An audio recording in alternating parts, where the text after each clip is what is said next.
Pasca kebakaran yang melanda di kawasan Jalan Puncak Sekuning Gang Pinggiran, Kecamatan Ilir Barat 1, Palembang. Pada Selasa dini hari atau tepatnya H-1 Lebaran, pihak pemerintah Kota Palembang langsung melakukan gerak cepat penyaluran bantuan kepada korban kebakaran.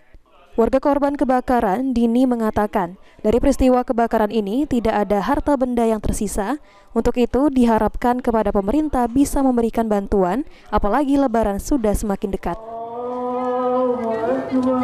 Nggak ada bantuan untuk yang memang membutuhkan ini, Pak. Berat kata kan habis galau, cuman baju di badan yang diambil. Jadi kami mohon bantuannya, Pak. Ini kan besok nak Lebaran. Iya, Ini Lebaran. Tinggal di mana sekarang? Nah, tidak tahu, Pak. Itulah lagi bingung kami nih. Pun ngontrak juga mana duit kan.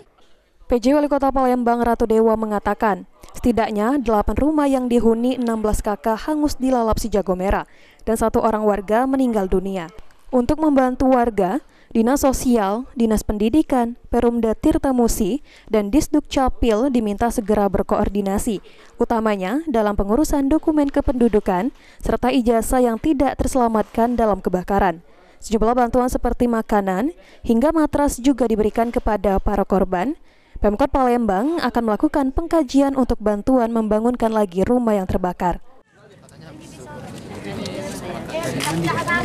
Pertama Dinas Sosial, terus yang kedua Dinas Pendidikan, termasuk PDAM, Dinas Dukcapil untuk segera berkoordinasi dengan Pak Camat setempat maupun Lurah dengan Pak RT untuk membantu warga. Pertama kaitan dengan dokumen kependudukan harus dibantu dan dipastikan betul kalaupun ada